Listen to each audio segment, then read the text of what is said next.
This morning, when I was making coffee and the light was streaming in, it was a lovely day, a fat mouse scurried across my floor. So I have roommates again. You know what we learned from the last time that mice invaded Christian's van is that when you see one mouse in broad daylight, it usually means there's more.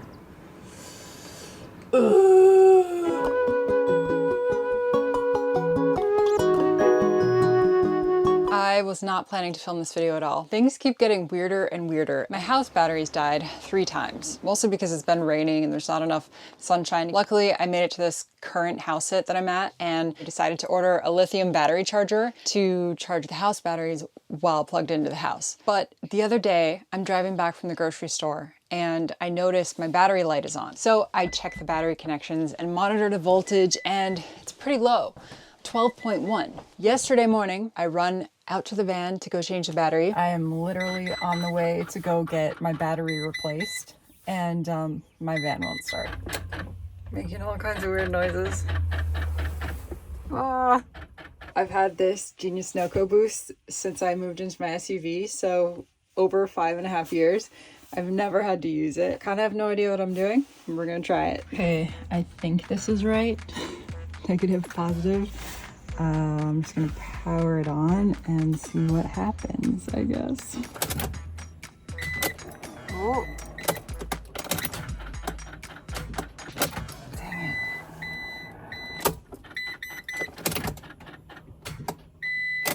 Still not starting. Gosh. My key won't come out. I have no idea what's happening right now.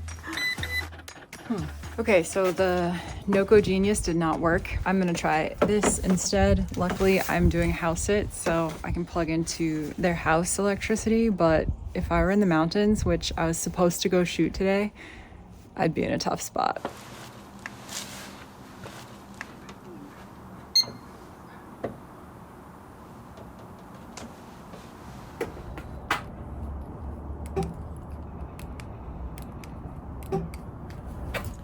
Okay, the key's not working, I assume because the battery's dead, but check this out. Even with the manual key, I can't lock it. What the heck, you guys? If I were in the mountains, I'd be so screwed right now. I realized that if my battery had died while I was out shooting in the mountains, out of service, in below freezing weather, and I didn't have a manual way of getting into the van. Okay, moment of truth. Nothing. Wait a minute. It's trying.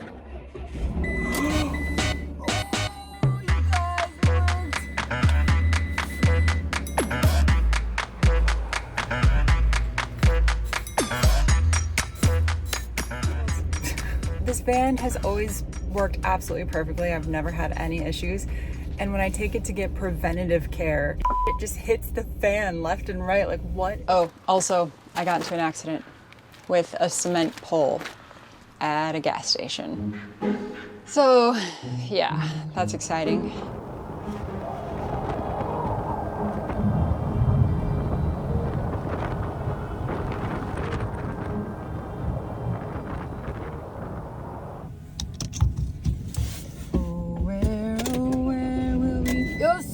No battery light.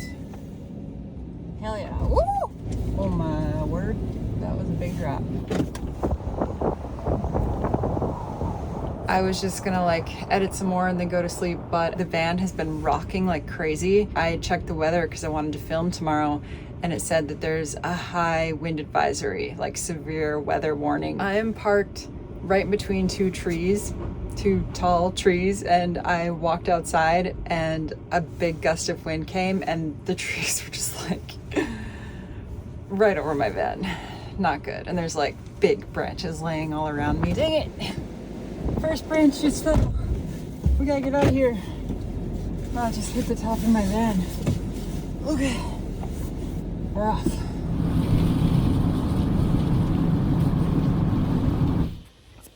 All right, it is 2 a.m.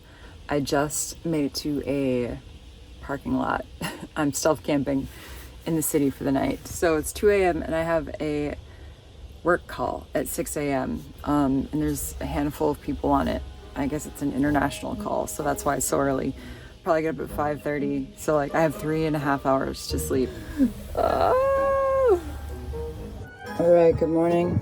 I have 3 minutes before this Zoom call starts. I haven't even gotten my laptop out yet.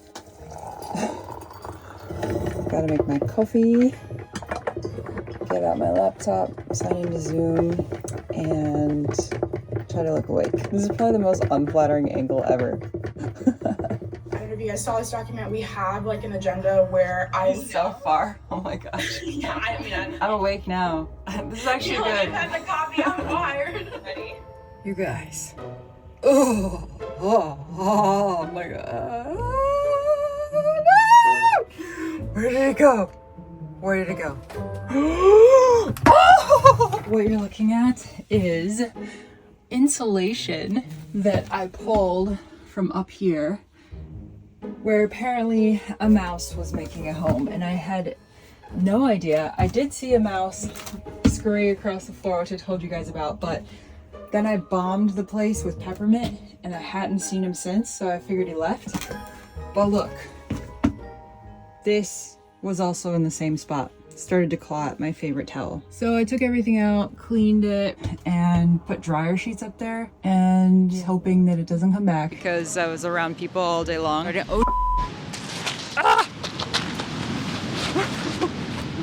Water almost took out my camera. We gotta relocate.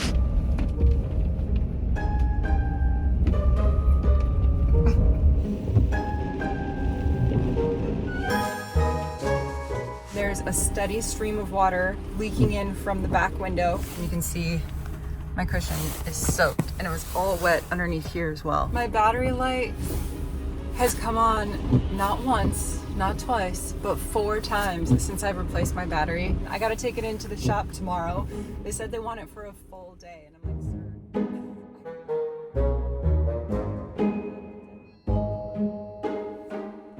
Really? That's gotta happen on top of everything else right now? It's just one of those days. It's just one of those weeks. It's more like a month. Ugh.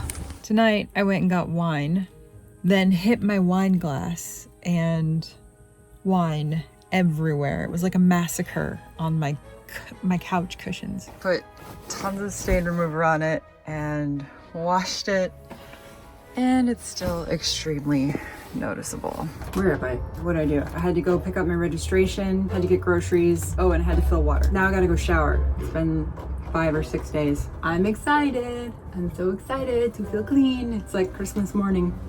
I got a fat splinter. Whoa, sorry.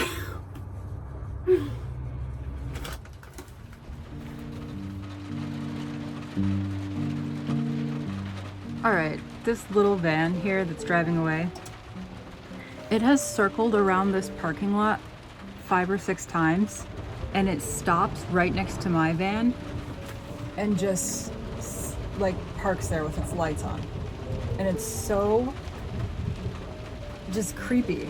And so I went outside because I wanted to get some footage. I've been waiting for a blue hour, and the minute I step outside, he comes, or she comes, I don't know who it is, but comes and drives right up next to me and doesn't even like roll down the window or anything, just like parks there with their car running. Look, he just parked, drove around for like the 12th time, stopped behind my van, and is slowly driving past it again. Wouldn't you know, coming right back. But I'm super uncomfortable at this point. I want to leave, but I don't know if this person is gonna follow me. I almost feel safer staying here where there's other van lifers. He's parked near my van again.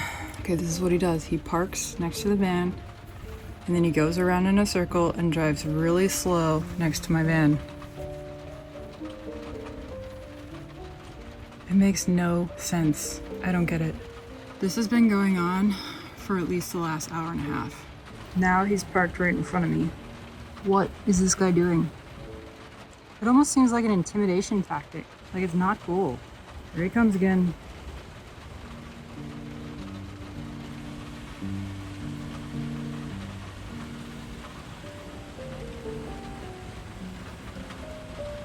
Okay, y'all. I did it again. So the person in with the headlights on, that's also a female, and he keeps parking at her place and then parking at my place. And I think she's pissed. I think she's about to pull out. And I'll tell you what, if she leaves, so am I. Look at this. Unreal. What is he doing?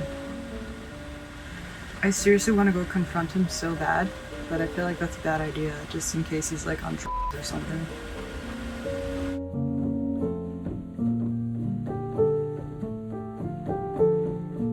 Hello, hi, future editing Christian here.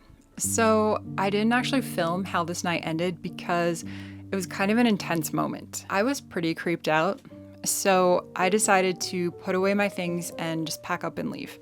And once I had gotten into the front seat, he suddenly gets out of his van and starts walking toward me. Something felt very off about this situation, and I just felt really strongly that he should not come up to my window.